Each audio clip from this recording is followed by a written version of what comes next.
apologize. No problem. Hello, everyone. Welcome to Books on Fire podcast, where every Tuesday we feature an interview with an outstanding and award-winning independently published author. I'm Rita Mills. And I'm Sandy Lawrence. And thank you, Rita, for inviting me to be part of this whole project with you. And we are sponsored by the Fire Book Award. So thank you, Rita, for that. And I'll turn it back over to you. Okay. Today we have with us Pamela Boehm. She was one of the finalists for the Fire Book Awards. Her book was Go Ahead, Pick Me Up, Put Me in Your Backpack. Now, I want to know, give us a brief rundown of what the title exactly means. Okay, and thank you all for having me. I feel very honored and privileged, and I appreciate it so much. And I apologize you can't see me, having technical difficulty. Well, that happens. Trust me, that happens a lot. Yes, ma'am. So I look at life as being a journey that we're on. And all of my life, I've been in education, higher education, and I've just gathered so many tools over the years that I just kind of put in a imaginary backpack that worked for me. And I thought, it's important to have these tools and pull them out of your backpack as you need them. And so, because some of them work for you and some of them don't. And Right. It's amazing. I kept pulling the same ones out. And so I was in higher education for 41 years. I started out as a switchboard operator at a college, or for some of you younger folks, a telephone operator. And I retired 2 years ago as the president of the college. And so, if you don't mind, let me read some of the places where you've gotten your degrees and stuff, or some of the degrees you have. I was just in awe when I read your bio with all the information. Like she said, she started her education with the switchboard at Hill College, right? Yes, ma'am. And she ended up leaving there and coming back and got an Associate of Arts degree. Yes, ma'am. Then she went to another college. I don't think it was Hill College, was it, where you got your Bachelor of Applied Arts and Sciences degree? No, ma'am, that was Tarleton. Okay. Then she got a master's in education counseling. And where was that one? That was at Tarleton as well. Tarleton, okay. And then she completed her education with the Doctorate of Education degree in secondary curriculum and higher education from Texas A&M University. If you haven't been going to school, you've been running a school. That is just an amazing background. I am in awe. Well, I guess they didn't know what to do with me, so they kept me. But Pamela, I did love the fact that you actually were president of the college where you were the switchboard operator. Yeah, that was really, real good. And by the way, when I was graduated from high school, I got a job as switchboard operator for Southern Bell in Florida, near Tampa, Florida. So awesome. I definitely understand what a switchboard operator is. Good. Perfect. So go ahead, continue now that I've bragged on you a little bit. Well, thank you very much. So I retired 2 years ago, and I have a love of music. My great grandmother, had a bunch of grandchildren, and I was not her grandchild. I was her great grandchild. And she had an old piano that was built in the 1800s.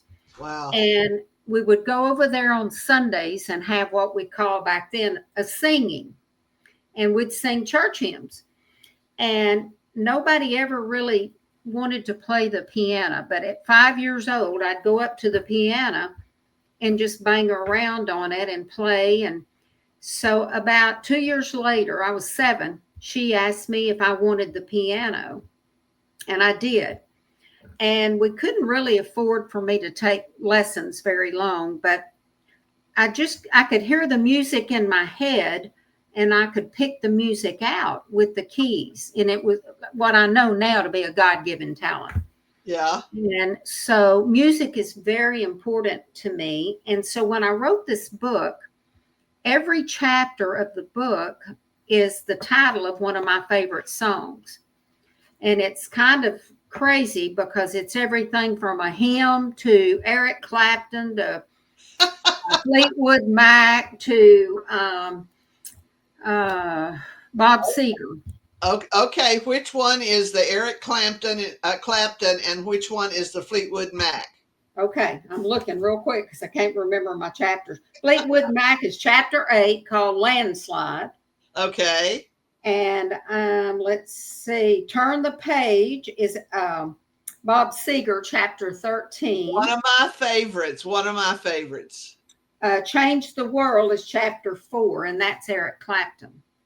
Okay. And so when I wrote the book, I had in mind that people should listen to the song either before or after they read the chapter of the book. And and then you'll understand why I wrote what I wrote.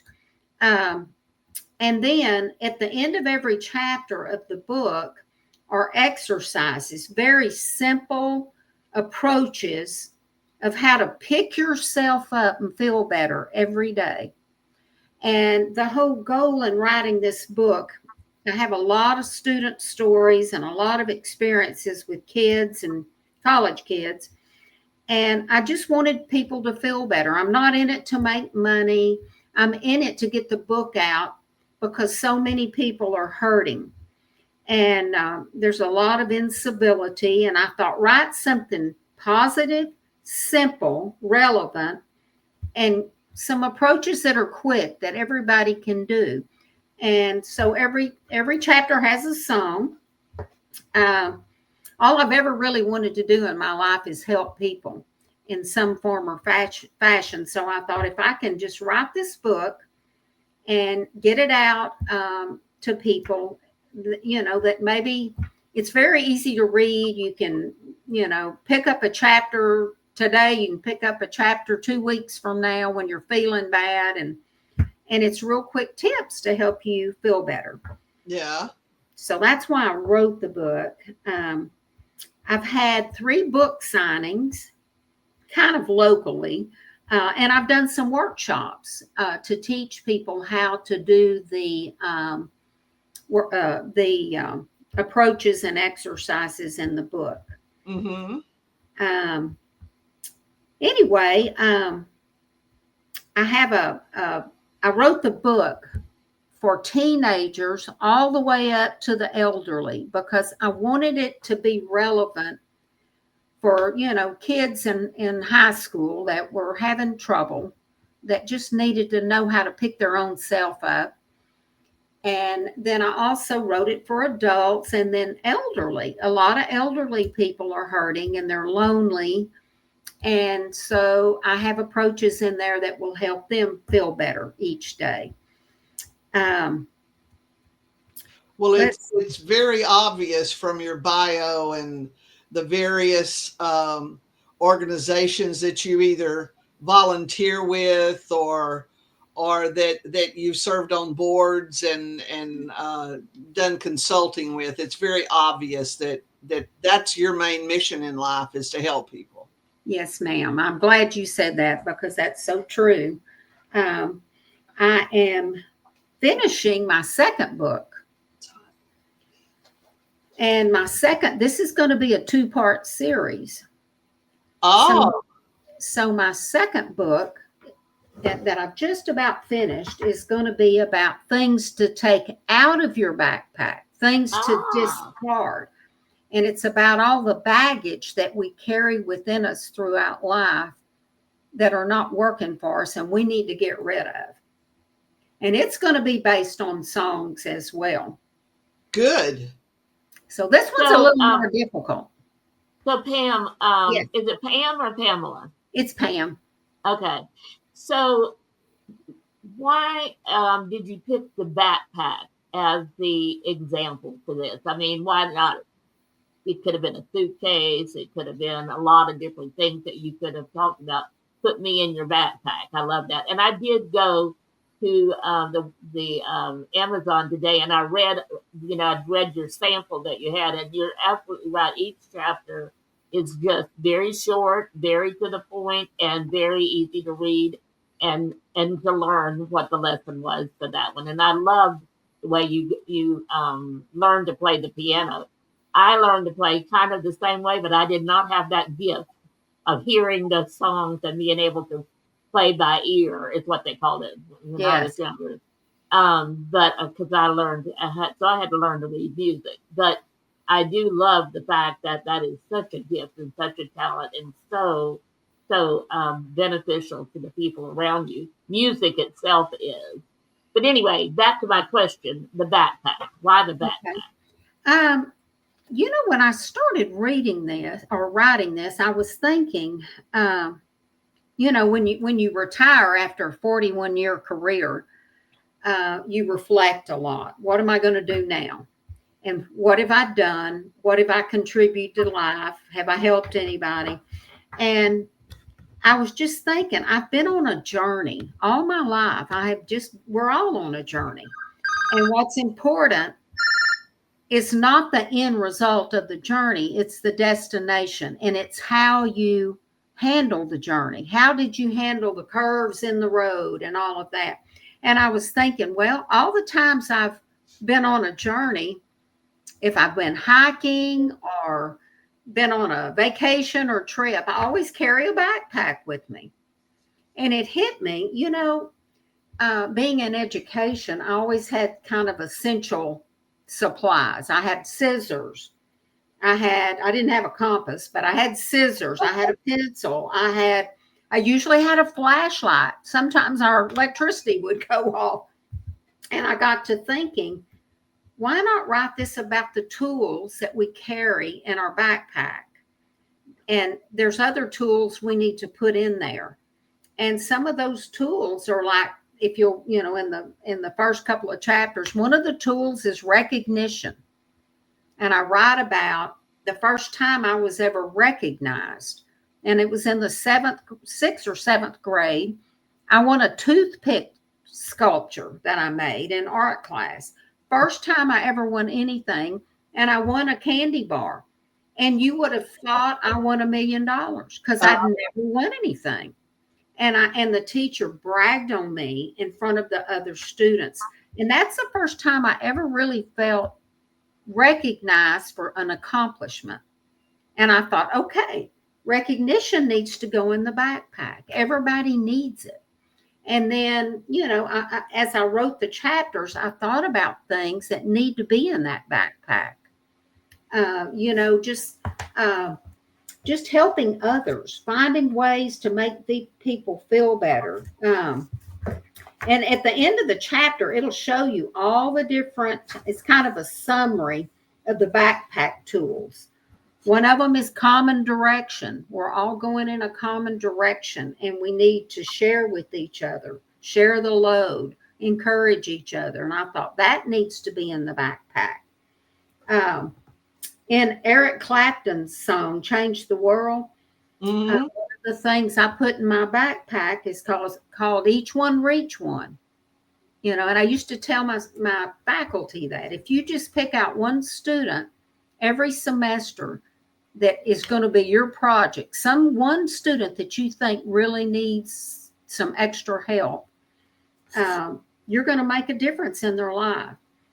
Risk taking is another one that I put in my backpack. Having joy in your heart, sending a card to someone, bringing in your neighbor's trash, whatever. And also celebration is another thing I put said we need in our backpack.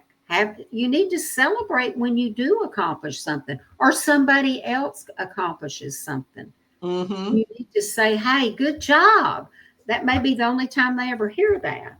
Yeah. And then things like, and go ahead. Did you have a question?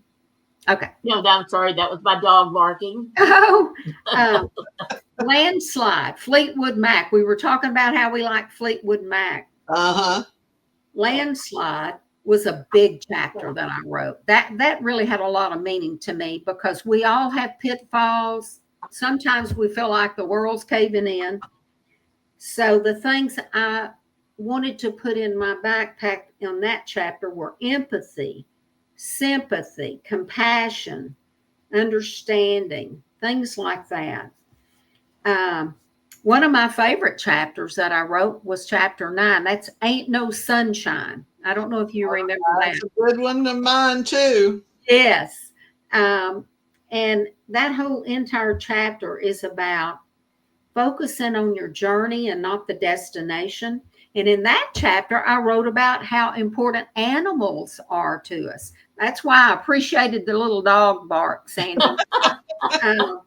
Because they're just like humans to us. So in that chapter, the things that I wrote was about how to have fun with your animals and how meaningful they are to you. And then another song that I wrote in chapter 10 was I Can See Clearly Now. Another one. That's one of my big favorites, yeah. Yes. And in that one, it's about being flexible and reflecting where you started and how far you've come. I guess out of all of these, my very favorite song is Sitting on the Dock of the Bay. Mm-hmm. Another one, yes. Because after 41 years working night and day, I talk a lot about how important it is to waste time, to reflect on your time, to rejuvenate. And I do that because I live on a lake, so I can see water. And it's it's just very calming to me. And then I threw in a hymn, and it's a favorite of mine called Hymn of Promise. And it's about hope and about the springtime when the trees bud and just having hope and things like that. Uh-huh. And then the last chapter is called The Story. Now, this is a pretty new, popular song.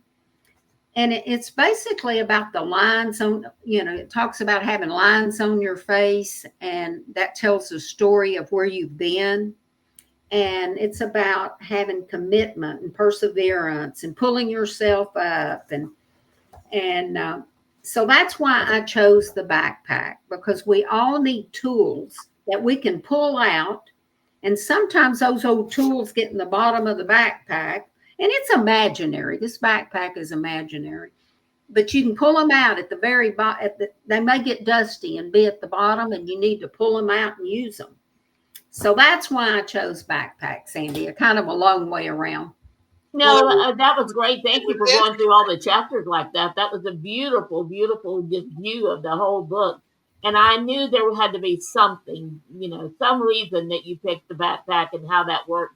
But I really do, and I actually love your subtitle too, Inspiring Ways to Pick Yourself Up and Feel Your Best. I think that's great. Thank you. you. Good job, Pam. Well, not that I want to put you to work or anything, but you had done, workshops and stuff. Have you done very much to market those workshops? Not really.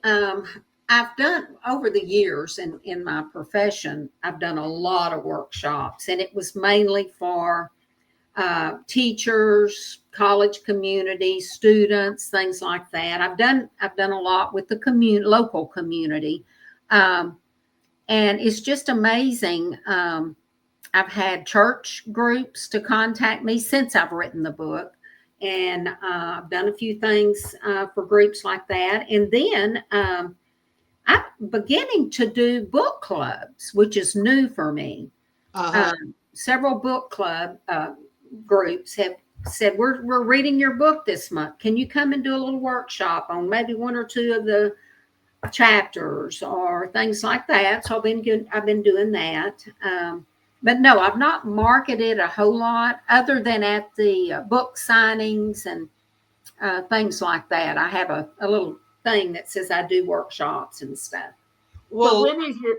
Go ahead, Rita. There, and I'm a news junkie. I come from a newspaper background. Yes, ma'am. And, I watch a guy on MSNBC called Ari Melber. Mm-hmm. He has a program I think it's at 5:00 called The Beat. And what? The Beat, BEAT.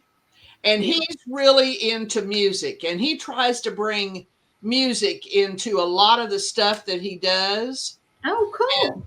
And I don't know if he does it every day because I don't have a chance to watch him every day. But generally, the last 10 minutes or so of his hour program, he'll talk about something to do with music.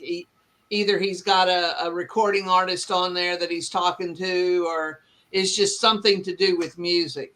And I think he would eat this book up because he's really into helping people. He's a reformed lawyer, as he likes to say. Wow.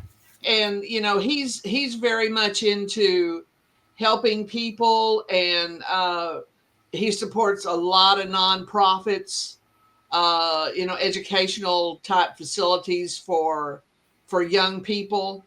I think if you could figure out how to get a hold of him, he might just have you on that show, and that could make a ton of book sales for you. Wow, that would be so cool. Pam, when is book 2 coming out? Yeah. I just finished chapter 14 on this one. This one's going to be a little bit longer, and it should be out in about 2 months. Okay. I'm thinking around maybe April. So right before that, then that would be a great time to reach out to him, and with both books. Then you've got the one book that you've already got and you're marketing, and then you could be promoting the new book coming out at the same time. Oh, great idea. Okay, good. And by the way, we want you to send that new book into the FIRE Awards also. So we want you to keep on going with this trend of yours. Oh, thank you so much. Well, Pam, let me have your email address. Okay. You ready? Yeah. Okay. It's PJ B as in boy, OEHM as in mother, 88 at gmail.com. Okay. If I can find a way to contact him, I'll email you. Oh my goodness, that would be so awesome. Thank you. And in the meantime, Pam, what you could do is be putting together what you would send to him. Yes. So you want to send him it's called a one sheet. And that's on this sheet, you would talk about the book. Well, because your bio, of course, is just very, very exciting to read anyway. As soon as I saw where you retired from being the president of this place where you first started as the switchboard operator, I'm like, what a great story. So have that, put a few pointers about that on it. And I'll be, so I was in marketing my whole career, so I'll be more than happy to help you with what that one sheet should look like. You said to him, did you want to get his attention, really quick? And if Rita can come up with a way to reach him, and then I can help you with what to reach him with. And in the meantime, you've got your new book coming out that we could, just say second book, and that's, the title of it, a little blurb about that. I think that would definitely put you in good standing too. That is fabulous, Sandy. Thank you so much. That is why we wanted. That's when Rita called me and told me about the FIRE Awards and wondered if I wanted to help her with it. That was our goal. That is our goal, to help independently published authors. First of all, to have them create books with quality, and value, and then also to, understand how to market them and when to market them, and just help them in general to raise the bar some for the indie authors was our goal, is our goal. That is so, y'all are so needed. And especially like me, I have such a history in education, but this is the first time I've ever written a book. So I had no idea what I was doing or how to market it or, well, I told Rita, I said, with all that she's done, I can't find where she wrote another book besides this one. So no, I published my dissertation. And then the only other writing I've done publicly is I've written for 3 local newspapers when I was okay. president. And that's definitely publishing. And it's really interesting. They asked me to do this, and I didn't have a lot of time to put into it. But whenever I wrote about students and about stories, of course, changing the name, people would come up and tell me I was going to cancel my subscription to the paper, but I just love your articles and I'm going to keep getting on. Good for you. So it made me feel like something was worthwhile.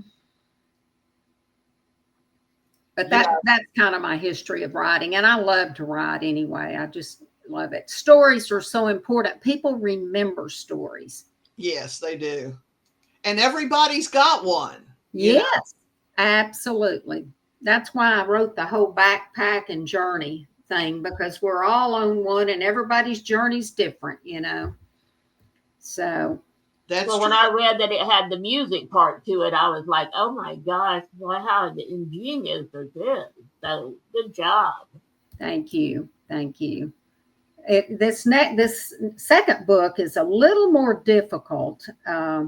It's not difficult in that it's we all have baggage we carry with us that we need to get rid of. That's the easy part. But the hardest part is finding songs that really fit what I'm writing about. But I think I'm there. So we'll see how you like it when it comes out. Okay.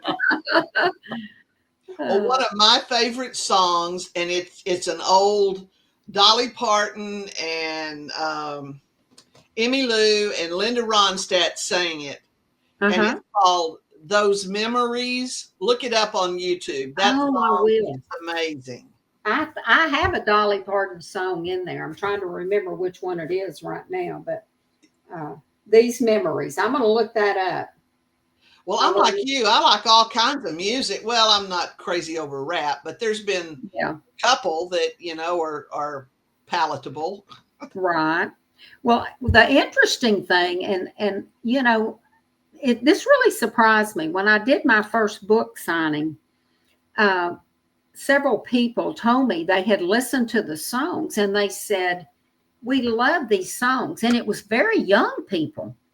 And I said, well, I didn't really think that young people would identify with these songs. And they said, oh, yeah, we rode in the car with our mom and dad, and that's all they listened to. Yeah.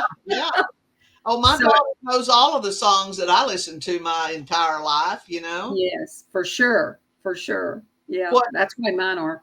What is interesting, and I've seen a couple, 2 or 3 people or groups of people on YouTube, and they'll listen to an old song, and they sit around and watch. If there's a video, they'll watch that, or just maybe listen to the song. And it's amazing to see the looks on their faces and the comments. Where has music like this been all my life? That kind of stuff. Yes, for sure. Really like to watch those YouTube videos. Well, Sandy will probably appreciate this because we were talking about the music. I gave that old piano, that 1800-year-old piano, to my granddaughter when she was about 6. And that piano got me through my life. I mean, in the hard times when, I was in school and things weren't going well, I'd just go to that piano and bang around on it. And I could make up songs and things. Well, after I gave it to her and I didn't have it anymore, my husband bought me a keyboard. And I still have, he passed away 7 years ago, but I still have the keyboard in my office. And so many days, when I'm writing and I'll think of a song, I'll just go over there and try to hear it in my head and try to play it out on that keyboard. So I'm That's still awesome. doing that. Well, one of the stories that you told in the, I forget what chapter it was, but you were talking about how when you were hearing the music, you only heard what the right hand played, so the melody then. Yeah. And then what you were able to do was somebody showed you some chords to do with your left hand that would complement them, and that's how you learn to play. So that exact same thing happened to me when I was in school, and not in school. When my husband was in seminar, he went on to become a pastor, and nobody in the church could play it. I'm like, well, I can just play with one hand if you want to just play the melody. And then one of the people in there that visited showed me how to do the chords with my left hand and to keep up, just kind of keep the time with that.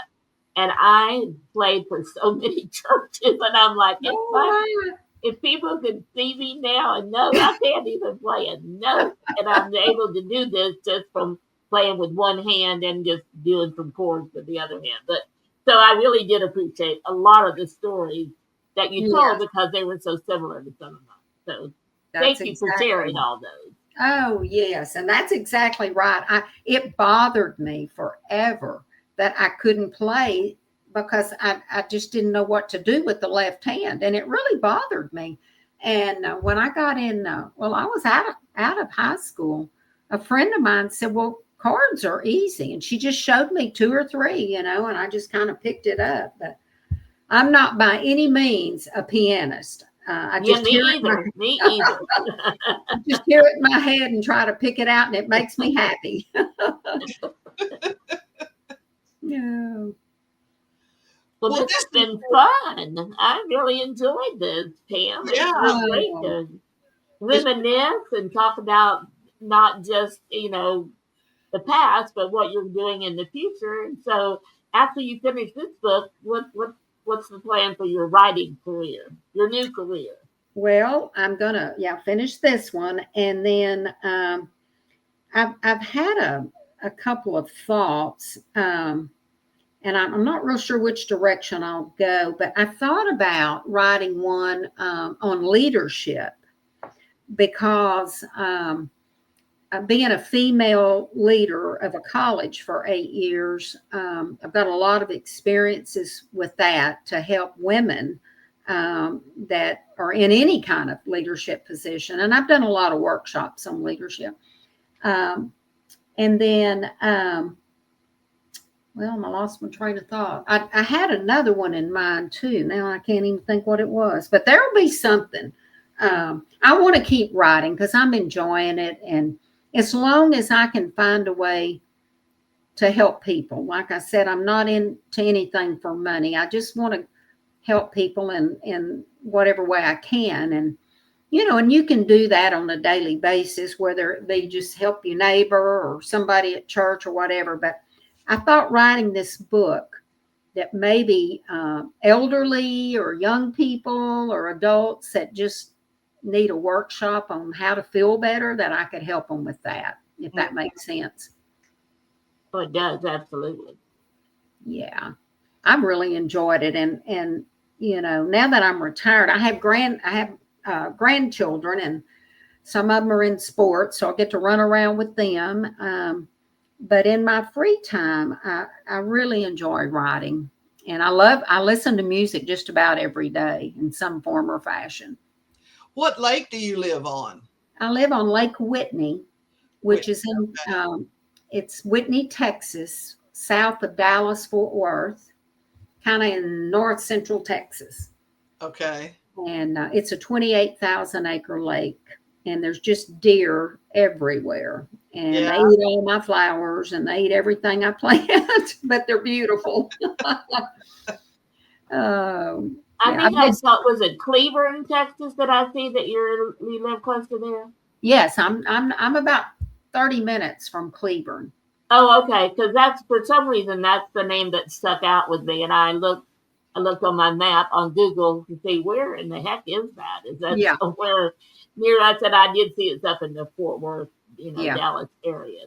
How far are you from Waxahachie? Oh, about an hour. Yeah. About an hour from Waxahachie, yeah.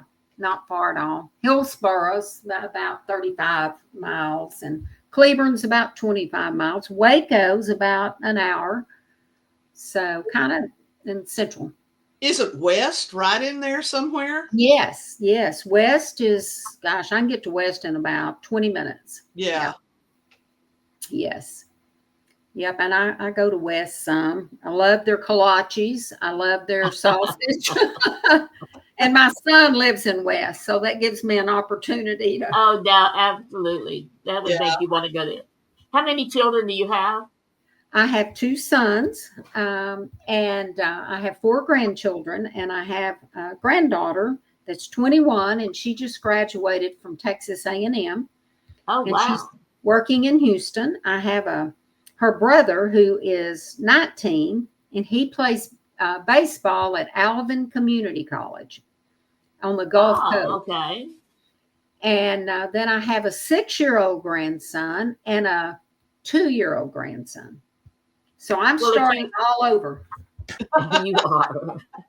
If you decide to come down and visit your grandchildren that live in Houston, we'd love to get together with you. Yeah, let us know and we'll have lunch or something. Yes, my grandson that plays, he is living on campus there at Alvin, and I go right through Houston to get to Alvin, and I go down a lot to watch him play baseball. It'd be great to have lunch. I would love that. Yeah, we'd love to meet you in person. Well, you come into Houston on 290, don't you? Yes. Well, both of us live off of 290. Yeah. Really? Are you in? Are you around? Let's see, Spring or Cypress? Near Cypress is where I'm near, and Rita lives a little bit further in from me, but not far. Yeah, I'm off of the Beltway in 290, and Sandy's off of 1960 in 290. Okay, yeah, that's about 3 hours from my house because it takes me 4 hours to get to Alvin. So okay. We should do it is probably another hour at least. It might be a little more than an hour from here to Alvin. Yeah. If you go through traffic, for sure. Yeah. Yes. Sure. But I would love that. And I'll buy lunch. Oh, no. We need to. Just let us know when the next ball game is. Yes. We need to exchange emails so we can, I can tell you when I'm coming down and I'll buy you lunch. Well, you have my email address because I emailed you today to make sure you got the link. Yes, I do. Okay, good. Sure. And I just sent Rita mine or gave Rita mine. So. Okay. Yeah. Good. Well, sweetie, this has been awesome. I have thoroughly enjoyed it. And I'm looking forward to meeting you in person since we can't see you on the TV. I know. I hate it so bad. I've been so excited about this and can't thank you enough. I just really appreciate it. Well, when you get your next book out or when you're launching it, we'll do another one with you. And we'll definitely. Awesome. That would be great. You bet. Well, y'all have a beautiful day today. Such a pleasure to get to do this and meet you all. And you stay in touch with us, okay? We'd love to hear from you regularly. So. Okay. I would love that. Take care and enjoy your Valentine's. Okay. Happy Valentine's to you all, too. Bye-bye. You too, Pam. Bye-bye.